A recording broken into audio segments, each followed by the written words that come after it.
Greetings and welcome everyone to God Save the King. I am your host, Tim Keyes. I want to thank you for joining me on the Truth Be Told radio network, where you can hear my show every Friday night at 10 p.m. Eastern time. And as my manner is, I say this every week because it's true every week. I'm very excited about tonight's show. As part of my show prep, I listened to the previous show. That's pretty typical. And I said at the end of the last show that we were going to leave with something of a cliffhanger. So we are going to, in essence, take up pretty much right where I left off. I do want to mention a couple things to get us kind of back in the flow of the information before I jump right back into where I left off, for those of you that might not have listened to last week's show. Now, I encourage you to do so. I encourage you to go back and listen to a couple of episodes previous to this, because the information does build upon itself. What I've been spending a pretty significant amount of time on lately has been in discussing the Roman religion during the time frame that we have under consideration, which, God Save the King, for those of you that haven't heard my show before, is about the nativity. Okay, so therefore, at the turn of the millennia, between what we would call BC and AD, or BCE and CE, before the Common Era or the Common Era, right? At the turn of the millennium, roughly speaking, for several years before, and as a matter of fact, contextually, a lot of years before, but then also for several years after. It is during the Second Temple period, Second Temple Judaism, right? The Second Temple period, the Second Temple era. This is the temple that would have been built when the Jews returned from exile. They rebuilt the temple that had been destroyed by Nebuchadnezzar. So they were taken into captivity first by the Assyrians, then by the Babylonians. Nebuchadnezzar, he actually sieges Jerusalem 3 different times. On the third time, finally, he destroys Jerusalem, right? Takes the bulk of the population captive to Babylon. There are stragglers left behind. It's not a 100% thing. But then the Persians conquer the Babylonians, and it's Cyrus the Great that tells the Jews, you can go home if you want. It's up to you. Your call. You can go home. I'll let you go home and rebuild your temple, just as long as you report for war when I call upon you to serve militarily, and as long as you pay your taxes, pay your what's the word they use? It's escaping me at the moment. When it's a vassal state, your tribute. There you go. As long as you pay your tribute, right, to the Persian government, right, the kingdom of Persia, will pretty much leave you alone to worship as you want, as long as you serve in the military and pay your taxes, right? And then the Greeks come along. The Greeks conquer the Persians, right? Very important. Now the Greeks, and I don't want to bunny trail too much, but it depended upon which region of Greek hegemony Judea fell under, because when Alexander's empire, when he died, his generals went to war over which one would control which region. It started with 5. Very quickly, it was down to 4. And then there's 2 that influence our story the most significantly, which is the Ptolemaic dynasty, which was controlled Egypt, okay, and then the Seleucid dynasty that controlled Syria and Mesopotamia, okay. And if you can picture a map in your head, Judea would have been sandwiched right in between these 2 regions, okay. So the Greeks out of Egypt, okay, remember, this is very important. This is actually extremely important. The Ptolemies, which are the ruling dynasty in Egypt, are not Egyptian. They're Greek. They're Macedonian Greeks. They're part of Alexander's conquest, that they now control Egypt. Okay, so starting in roughly 300 BC, you've got Macedonian Greek rule in Egypt, and but 250 years goes by before any one of those Macedonian Greek rulers even bothers to learn to speak Egyptian. That's just how it is. The Greeks are in control, right? But that's on the Egyptian side. To the south and west of Judea. If you go north and east of Judea, then you've got the Seleucid dynasty, the Seleucid Empire. And of course, they control Syria and Mesopotamia, including Babylon, right? Okay. And how these, and like I said, Judea is right in between.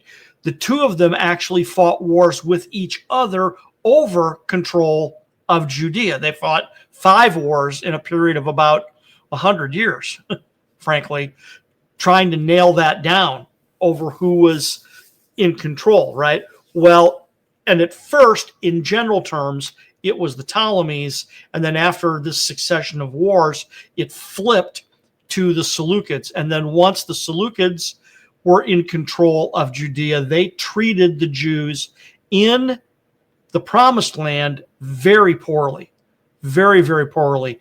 Massive persecution. They basically tried to make it illegal under Greek law to worship in any way, shape, or form, even vaguely resembling being a Jew, right?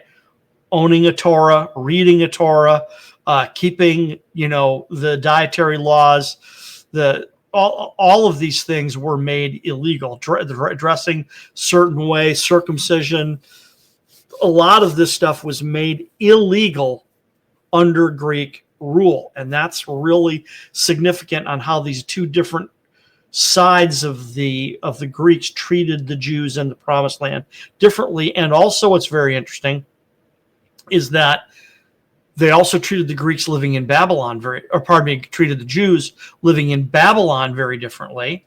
And they also treated the Jews living in Alexandria, Egypt very differently. And that is important to our understanding, that you now have Jewish communities in Babylon and in Egypt and back in the Promised Land. And you've got other Jewish communities popping up around the ancient Near East as well. You've certainly got a Jewish community in Damascus. You've got a Jewish community in Antioch. I don't remember off the top of my head when there would have been when a Judean community would have started in Rome, but I know it started around this time. In other words, by the time of our focus, which is the second half of the 1st century BCE, there was a Jewish community in Rome. Okay. There were absolutely Jews in Rome. Okay. Here's my point. Okay. Which is dovetailing into where we left off last time, talking about Roman religion and Roman culture and its influence on this story. Because, and I'm going to bang this drum a lot, so you've heard me say this before, you're going to hear me say it again. The Bible is an ancient foreign book. It's an ancient foreign book written in ancient foreign languages by ancient foreign narrators to an ancient foreign audience. And none of that is us. Okay? We are a modern foreign alien audience to that book. Okay? Bible scholar John Walton is very famous for saying the Bible was not written to us, but it was written for us. And that's extremely accurate. I absolutely agree. I think that's absolutely right on, because a lot of times, and this is one of the cardinal sins of trying to understand the Bible and then doing it wrong, right? That's why I call it a cardinal sin, is because we look backwards through 2,000 years of Western tradition, through this Western viewfinder, and we interpret the Bible looking through this filter. And because it's filtered, we're looking for certain things that are part of our culture, and then we we see something similar and we go, oh, look at that. That's just like us. And it's like, no, that's not like us. That's not like us at all, right? We need to take that filter, frankly, and throw it away, okay? Our job is to try to understand what the text would have meant to the writers and readers of the text at that time. And that's acknowledging that most people didn't read. Okay. The tradition at the time was far more verbal and oral, AURAL. It was far more verbal and oral than it was written. We have a textual centered culture. Everybody reads now, and we read I got notes up on the screen here with me to follow along as I share with you tonight, and I read, right? That's not how it was back then. They didn't have books like we have books. The book would be the end result of a long oral tradition, oral, right? So you would tell a story over, and it was through repetition. It was through the repetition of telling the story and telling it over and over again for generation and generation and generation. And then finally, once you settled on the story that you understood, then someone might write it down. Then a scribe would write it down. Okay, so there you go. It's a very different culture, and we talked about that last week. That the root word of the word culture is the word cult, or the Latin cultus. And in its most fundamental form, the word cult simply means to care for. It's the system of care, right? The system of care, the system of cultivation, right? Agriculture. Agriculture means the cult of the land, the care of the agros. Okay, so hence agriculture, the care for the land, right? So it's very interesting that a cult in its ancient understanding was the care of the gods. We would take care of the gods would take care of us, right? Now, from Roman thinking, right? And in Jewish thinking too, to a certain degree, it's not inaccurate to call it the Jewish cult, okay? Using the term academically, that is not incorrect. The Jewish cult meant how the Jews believed that they took care of their singular God and that God took care of them. That would be the Jewish cult, right? But the Greeks and the Romans had pantheons. They were, they had multiple gods, right? Multiple gods. So the cult of there was the culture, which was how you would care for all the gods, right? And then of course there would be cults of individual gods and things like that. But what I'm driving at here by saying, the Bible is a foreign book, right? Ancient foreign book written in an ancient foreign language by ancient foreign narrators to an ancient foreign audience. And we need to try to understand that. We need to try to grasp their culture at that time and understand what the text would have meant to them. What would it have meant to them? Because once we understand what it means to them, then we can apply it to what does it mean to us. Okay? Because part of the reason for that brief little history lesson there about, first the Assyrians, then the Babylonians, then the Persians, then the Greeks, and then this is very important, extremely important, right? Alexander has this huge, giant empire that goes all the way from the Greek peninsula through the Balkans, through Asia Minor, through northern Mesopotamia, southern Mesopotamia, and then into Central Asia, all the way to the Indus River in India. It's this monstrous monstrous empire, and then he dies young. It begins to fracture almost immediately because they just cannot maintain control of such a large area, especially because Alexander's dream was a unified empire that spoke the same language and worshiped the same gods and had the same culture, okay, that we recognize today. We call it Hellenism, which would have been the influence of Greek culture on the known world of the time, right? But like I said, Alexander's empire, it begins to fall apart very, very quickly. It didn't take very long for minor kingdoms within the empire to break away and declare their independence. And one of the first ones to do so was a province at the southeastern corner of what we would call the Caspian Sea, and this little province was called Parthia. And we'll get into the history of Parthia at another time, but they broke away, they declared their independence, and what they set about doing was to regain. Now they were not ethnic Persians, so don't make the mistake of calling the Parthian Empire the rebirth of the Persian Empire, because that would not be accurate. But they did take a lot of hints from the previous Persian Empire because there was a lot of similarities. So they kind of took this big clue from the Persians that they were going to conquer the old Persian Empire, right? So almost immediately they declare their independence in the east, in the far east. It's not the Far East, it's not China, right? But it's in the far eastern portion of Alexander's empire. So in Central Asia, they break away, but then they start moving primarily to the west. They did move to the east. They had contact with the Han Dynasty in China. There's some very provocative things going on there that also influence our story, okay?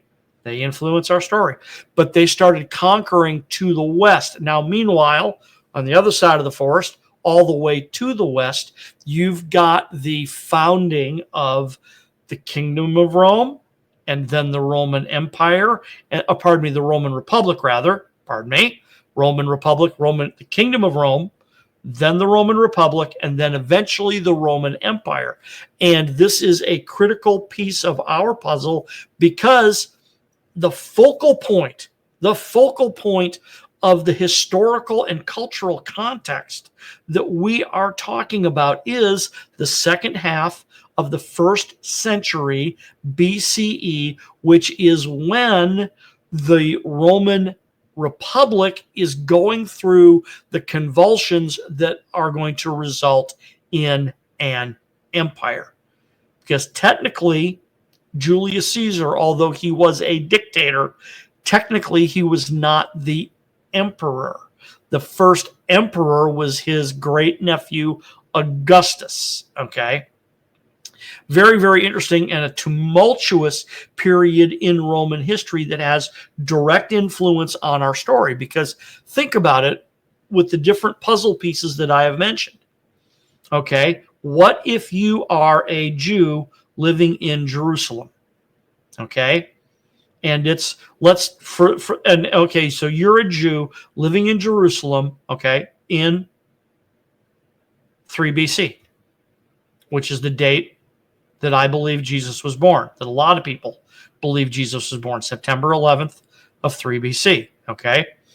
And you're a devout Jew, a believing Jew, living in Jerusalem or in Bethlehem or Nazareth, okay?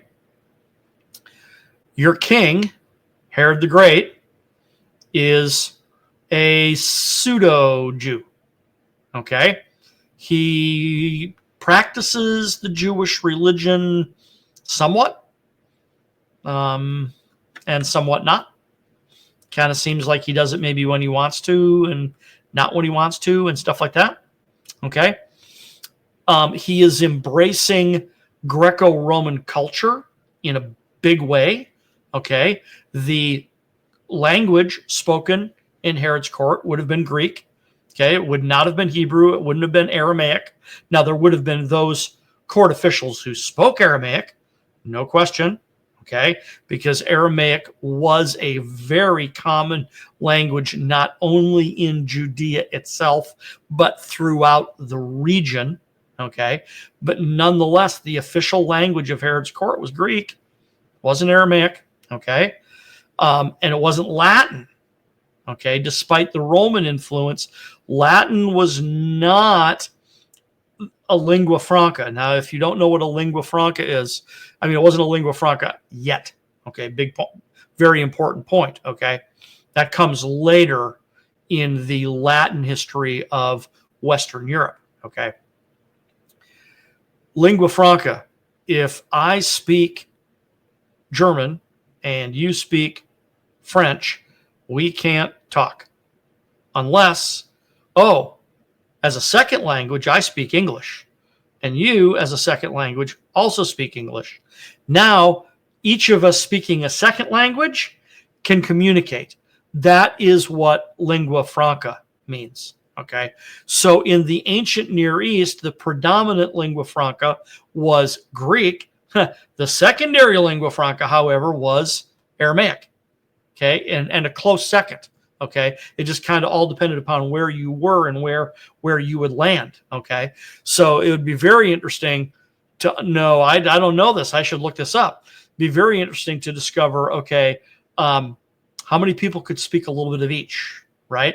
That if your primary was Aramaic, how much Greek could you speak? And if your primary was Greek, how much Aramaic could you speak? Because the likelihood that you bumped into people that spoke the other was extremely high, right? So I mentioned, what if you're a Jew living in Jerusalem, Bethlehem, Nazareth, right? What if you're a Jew living in Damascus? What if you're a Jew living in Antioch? What if you're a Jew living in Babylon? What if you're a Jew living in Alexandria, Egypt? Okay, now the Jewish population of Alexandria, Egypt was so significant that, and I don't know this for absolute certain, but the conventional wisdom, you can find this in a lot of history books. I'd love to find one that really fine tunes the answer. Okay, but that because Greek under the Ptolemaic dynasty was the dominant language of Ptolemaic Egypt, that is why the Ptolemies, what's the word I want to use? They initiated the writing of the Jewish scriptures in Greek because they wanted to add it to their library of wisdom, and they wanted to be able to, sponsor. There we go. That's it. The way they sponsored the translation of the Hebrew scriptures into Greek because, hey, they want it to be part of their library of wisdom, the infamous or famous, the famous Library of Alexandria should have a copy of the Jewish scriptures, right? Okay. And then part of that legend, which may be true, I don't know for absolute certain, but I've heard it told as truth many times, is that the Jews of Alexandria didn't speak Hebrew. They didn't speak Aramaic. They spoke Greek. So they needed it in order to read their own scriptures in a language that they spoke. Okay. But my point here is look at all of these different cultures, right? You've got a wide variety of different cultures bumping into each other at all times, right? You've got Judean culture, you got Syrian culture, you got Mesopotamian culture, you got Greek culture, you've got Roman culture, you've got Egyptian culture, and they are all right? The point, and then as I mentioned last week, and this is very important, make no mistake that the Jews were instructed to not be like their neighbors, okay? Don't do it the way your neighbors do. So there would have been a lot of distinction between Jewish culture and these other cultures, but there also would have been a lot in common. There would have been far more in common than there would have been distinct. Okay? There would have been more in common than there was separate. And then especially if you were a Jew living in Antioch or Damascus or Alexandria or Pergamum, right? Or any of the cities of Asia, right?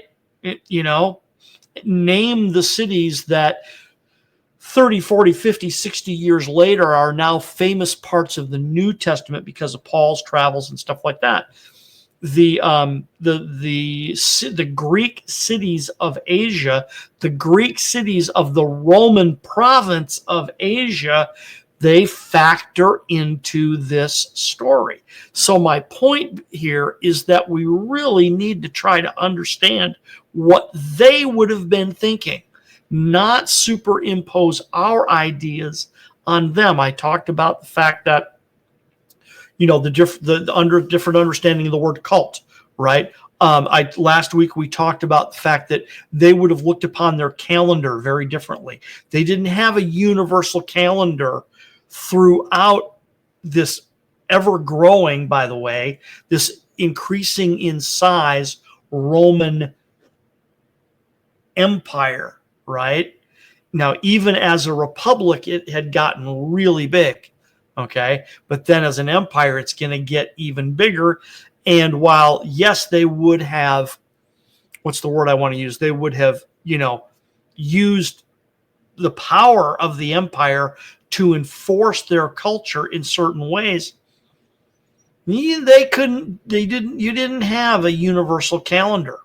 You just didn't have one, right? So they functioned in ways that we would find very, very foreign, very foreign. Their religion, very different to the ideas that we have today. But that doesn't mean that it's not religion, and it doesn't mean that it's not religious devotion, right? It's not that they didn't consider it divine or that they didn't consider it holy, right? Things like that. But, and I mentioned this before, it's very important to mention again, very important. There was no such thing as a secular society back then. Okay. I was having a phone conversation with a good friend of mine, and he brought that up. He went, wow, I never realized until you started talking about it that there was no such thing as a secular society. I just assumed that Rome was, Rome, right? And it was like, no. Pantheon and the gods were a part of everything, right? They were a part of everything. If you had a good day, a bad day, and it didn't matter if you were a slave, a merchant, a soldier, or a senator, if you were a part of the Roman culture, you believed in the Roman gods, whether it was the pantheon or, as we also mentioned last week, we talked about the personal tutelary deity that every person understood themselves to have, right? Everybody's got a tutelary deity. And then not only do the individuals have a tutelary deity, but the family does, right? Especially the pater familias, the father of the family, right? His tutelary deity, called a genius, okay, was extremely important. The genius of the father. The genius of the father was extremely important because that was what provided for the welfare of the family, was the genius of the father. Okay, but also the genius, the Juno of the mother, that's the feminine, the Juno of the mother, but then also acknowledging that the children had their own gods, right? And as I mentioned last week, extremely important that you were required as a religious obligation, okay, to cultivate your relationship with your tutelary deity on your Dies Natalis, on your birthday, on your Dies Natalis, your birthday. So on your birthday, you would make offerings of incense and wine to your tutelary deity, and then there would also be gifts would be given, and ceremonial cakes would be baked and eaten, and there would be a celebration to honor your personal guardian spirit on your birthday and to pray for another year of favor.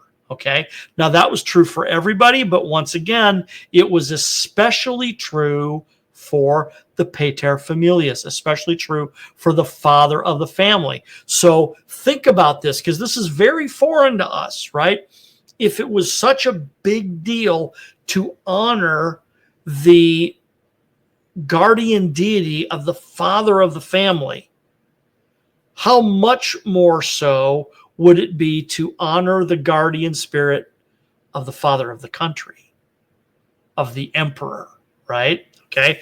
And then devotion to the gods in the Roman religion, the biggest thing about that they believed about their gods was that their gods brought order. Okay. And as a matter of fact, that is a huge theme throughout ancient religion, whether it's Roman or Greek or Mesopotamian or Egyptian, is that that's what the gods do. The gods bring order. Okay. The gods control everything. They control the weather. They control the harvest. They control the flooding of the rivers, and the storms, famines, pestilence. It's all under the control of the gods. So therefore, what do you seek as a human being just living your life where it's a subsistence society? I mean, you didn't have refrigerators and stored food and anywhere near like we do today, right? And a famine could wipe out a crop, for 1 year or years on end. All right. So you served the gods because the gods would bring and keep order. Okay. Which meant food and water and good weather and lack of war, and things like that. So they absolutely would honor their gods in this way. Okay.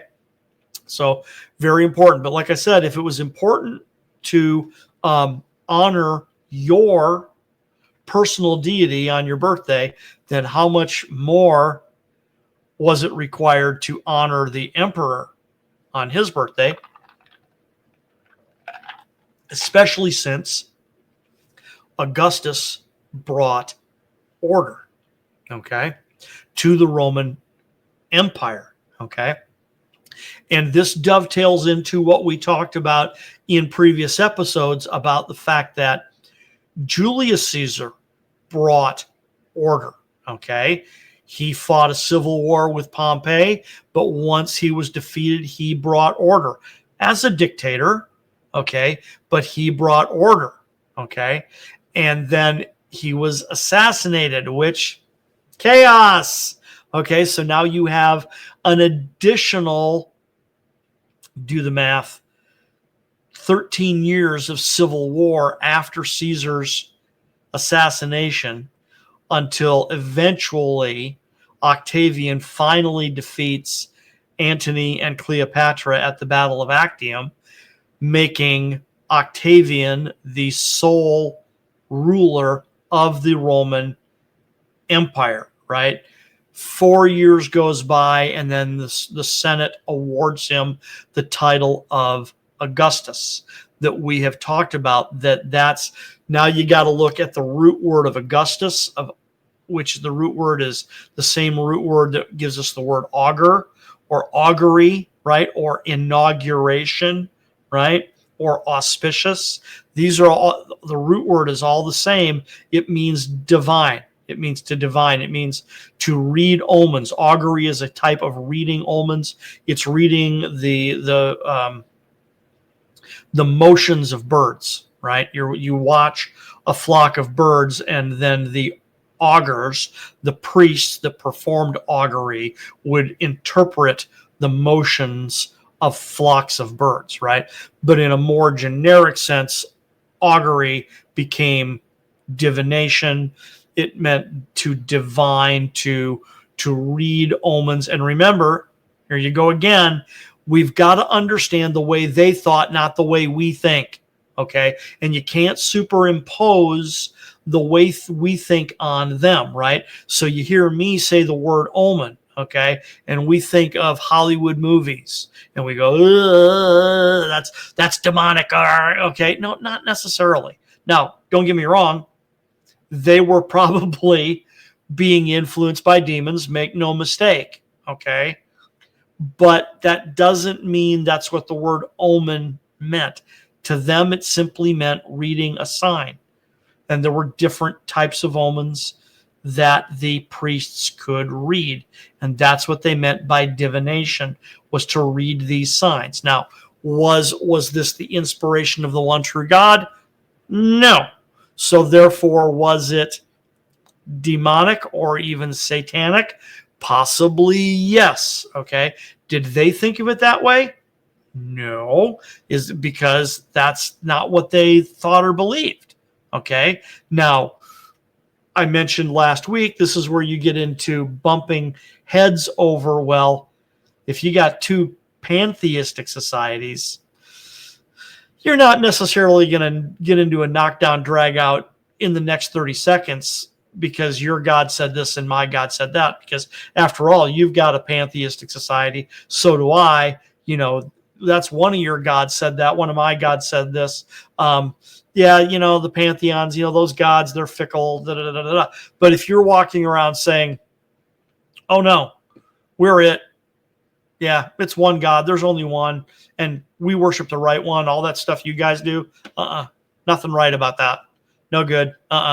No, you guys are inquiring of demonic spirits. And, you know, see. So you can see where they can start bumping heads. I am not excusing those that worshiped other gods. Okay. Because the Bible talks about other gods. Okay. And we won't rabbit trail onto that. So I'm not excusing it, but I'm just explaining that there is a different way of thinking about it. They thought about it very differently than how we think about it today, and that we shouldn't superimpose our ideas on them. Okay? Because frankly, if we superimpose our ideas on them, we're not going to understand what they thought. Okay?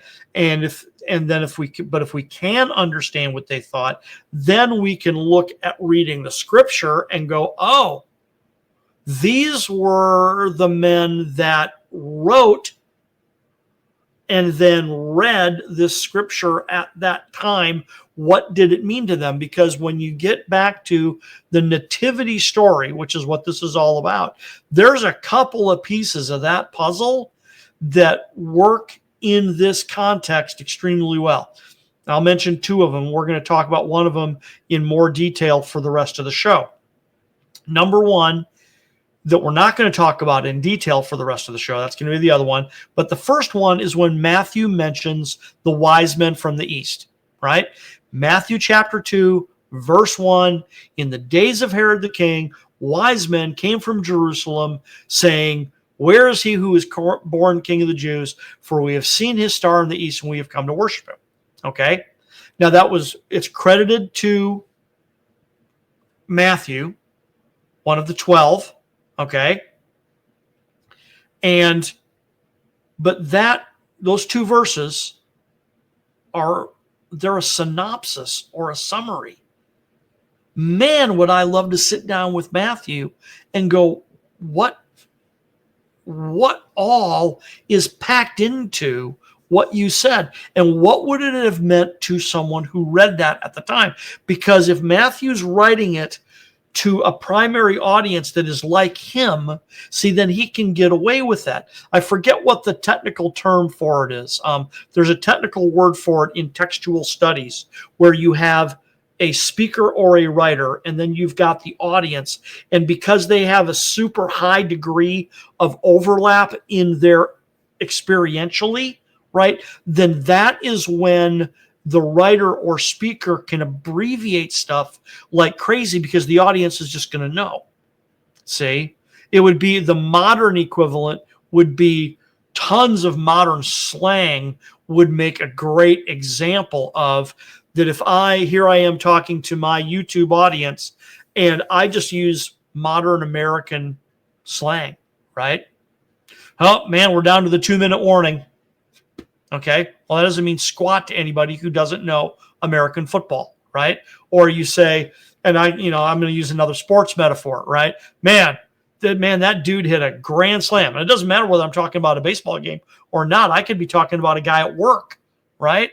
yeah, man, we had this guy at work. I mean, he made this deal. I mean, it was a stinking grand slam, right? And I'm not talking about baseball at all. I'm using cultural vernacular to prove a point.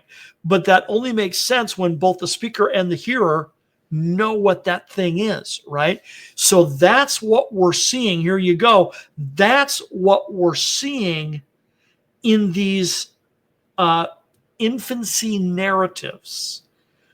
Luke chapters 1 and 2 and Matthew chapters 1 and 2. Written by Luke, written by Matthew, written in the middle of the first century AD, right? To a primarily Jewish audience, maybe bleeding over into the Gentiles, but they are Jews of the Second Temple period, maybe primarily in Judea, but also how quickly would word have spread? Okay. What language were they written in? Okay. And then how quickly were they translated into other languages, right? Because both Matthew and Luke were likely very educated men, probably a part of why they were chosen by Jesus, okay? Right? Probably, okay? Educated men. But we don't know even to this day if they wrote the originals in Hebrew, Aramaic, or Greek. Those are your choices, right? How do you know, right? How do you know? But my point being is that they clearly wrote in a manner, okay, that the audience understood. There was a very high degree of overlap between the writer and the audience. There is, and like I said, there's a technical term for it that I don't remember, right?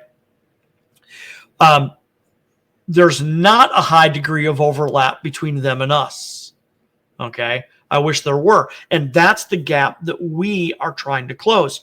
So I want to add a little bit of information to help you out about the other one. So I mentioned Matthew and the fact that when he mentions the wise men from the east, man, that is a synopsis. That is a summary. He is summarizing a statement that everybody else would have known what he was talking about. They would have went, oh, yeah, remember back then, that, right? Okay. Now, here's the other one. The other one is in Luke chapter 2, also in verse 1, where it says, and in those days there went out a decree from Augustus Caesar, okay, that all the world should be registered. And that is what prompted Joseph and Mary to migrate to Bethlehem. Okay, they were not traveling there immediately intending to go back. Okay, and how do I know that? It's because I know that because of the culture of what was going on. It's these cultural distinctions and these cultural elements that influence my belief, at least, that is what was going on. Okay, I've got a lot of friends and colleagues who thoroughly believe that Joseph and Mary bopped down to Bethlehem and then just immediately went back to Nazareth, when that's not it. That's not what was going on. And because you got to remember, this is the kingdom of Judea that is a client kingdom of the Roman Empire. Okay? And you've got Joseph and Mary being raised in the village of Nazareth, which is a relatively new village in Galilee. Nazareth had not existed for very long, okay? We don't know for absolute certain. This is conjecture, but it's conjecture that makes a lot of sense.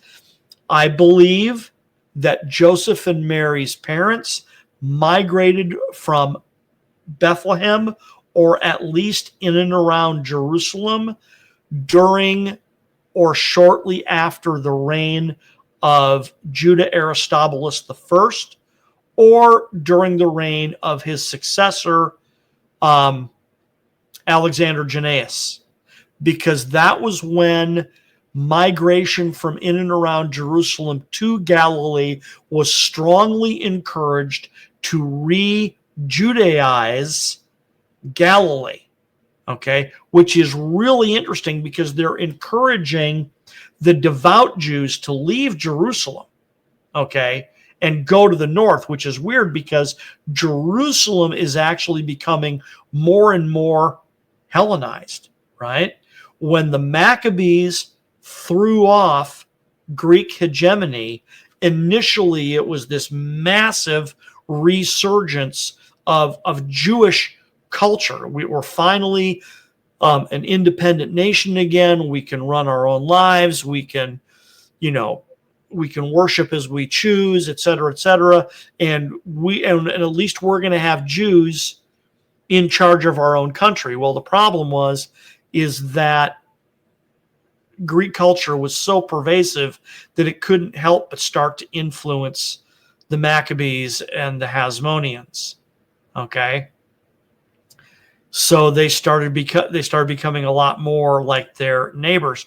And it was the slippery slope, shall we say, of the Hasmoneans that paved the way, number one, for the Romans to invade, okay, because it was a civil war between two Judean brothers, okay, Hyrcanus II and Aristobulus II, fighting over the throne of Judea. That their civil war got the attention of the Roman general Pompey, and he said, "Okay, fine, I'll get involved, right? I am going to poke my nose into your business, and I'm going to determine which one of you is going to be king," right?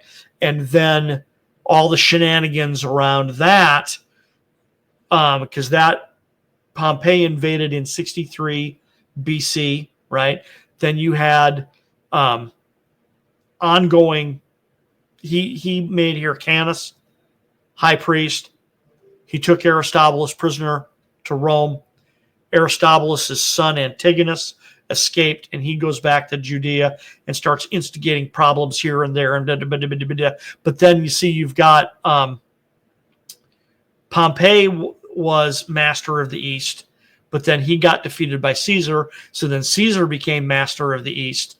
And then he was assassinated, and Cassius became master of the East. And then Cassius got defeated, and Mark Antony became master of the East. And then the Parthians invaded, and that's how Herod became king.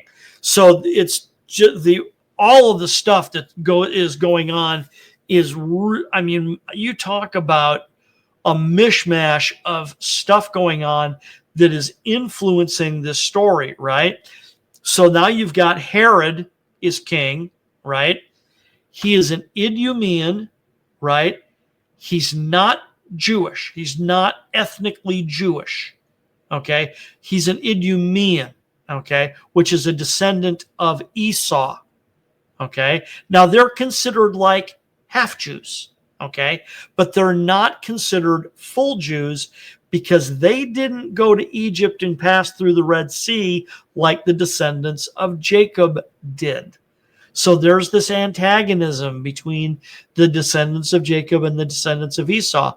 And yet when Herod takes the throne, he's required to. He was raised in the Jewish religion because the Idumeans had been conquered by the Jews under John Hyrcanus I and required at the point of the sword to convert to Judaism, right? So the Idumeans actually did a smart thing, which is they went, okay, all right, we'll play along. We'll play along. And it may not have been that much of a stretch because as the descendants of Esau, their worship may not have been ridiculously different and probably had differences in certain ways and maybe not in others. Okay. But Herod, fled Jerusalem when the Parthians invaded. He went to Petra first and then Alexandria and then to Rome, and the Romans made him client king of Judea, and they installed him in a republican ceremony, a Roman republican religious ceremony. They installed Herod as king of Judea, right? Now Herod, oh my word, Herod learned so fast. He only visited Rome 3 times, I think. To the best of my understanding, he visited Rome 3 times, and in 3 trips to Rome, and there were several other trips he made where he would go halfway and Augustus would go halfway, and they'd meet each other, and he was really good friends with Agrippa, very good friends with, and Agrippa was Augustus' right-hand man, right? And Herod and Agrippa were really good friends, okay? So, but Herod learned so quickly on these trips that he learned how Roman architecture worked and stuff like that. So now he is bringing Greco-Roman culture into Judea. So it doesn't matter how devout you are, you're bumping elbows with this stuff no matter what you do. No matter what you do. So it's really interesting to try to get a picture of what this would have looked like, what it would have felt like, et cetera, to have been a Jew living in that time. And then I've neglected to mention that this is also the time period with the rise of sectarianism in Judea. Big time. Big time. This is when you have the rise of the Pharisees, the Sadducees, the Essenes, the Zealots, and those are the big ones that we know of. There was also lots of other smaller ones, these little sects that were sprouting up all over the place, and they had different levels of influence and who they were influenced by. Generally speaking, the Pharisees were very popular. They were very popular with the common people, and they were the devout Jews in general. We have to be very careful because by the time of Jesus' public ministry, the Pharisees are always pointed out as what not to do, but their predominant sin was hypocrisy, not doctrinal, okay? It wasn't that they didn't know what to do, it's that they didn't do it, okay? Whereas the Sadducees tended to be very Hellenized, okay? And their doctrine, when Jesus rebuked the Sadducees for their wrong doctrine. He got in their face and said, "You're wrong." Okay? So Pharisees, it was predominantly hypocrisy. The Sadducees, you're just straight up wrong. And then there's hardly any mention of the Essenes in the Bible, right? And then there's the Zealots, or the fourth discipline. They get honorable mention in the Bible, and they used how shall we say, very interesting strategy and tactics in how they wanted to bring about social and governmental change. So it's this really interesting mixed bag of these different cultures. And what I keep coming back to over and over, ladies and gentlemen, is asking ourselves, what would the writers of Scripture been thinking? And then what would the readers of Scripture have been thinking? And then, as I mentioned, you've got the writers and the readers, and there would have been a lot of overlap, which is why these certain subjects are almost like a little synopsis. And if you had that overlap with the person who wrote it, then you're going, "Oh yeah, I get it. I get it. I understand. I get it." Right? But if you don't have that overlap, we're in the dark. Okay. And so I want to close with this. We're going to wrap up here because we'll talk about it more next time. The record in Luke 2, verse 1 and following, where it talks about this decree of Augustus that all the world should be registered. To a writer and reader of the time, they would have known what that meant. That's the thing. They would have known what that meant. Luke clearly knows what it is, and he's writing it in such a way that he assumes that his audience does as well. He assumes that his audience does. That he's going, There was in those days a decree that went out from Augustus Caesar that all the world should be taxed. And Joseph and Mary went to Bethlehem to be registered. There you go, right? And that's all he says. But if you understood Roman culture, and if you understood what it meant to be a Jew living within Roman culture at the time, you would have been going, yep, I got it. Grandpa used to tell me about that. My grandma and grandpa told me all about that. They were alive at that time. And also all the blanks are filled in, right? Not so much for us. Boy, do I wish it was so for us. So we are going to leave off pretty much right there. I am going to hang you again, give you a cliffhanger again, and we will take up next time talking more and more and more about this decree, because if we can fill in the blanks discussing this decree, we're going to have a much better idea of what it meant to the reader, and then what does it mean to us? What does it tell us about the nativity if we can close the gap on this overlap between what the writer knew and what he knew that his immediate audience knew?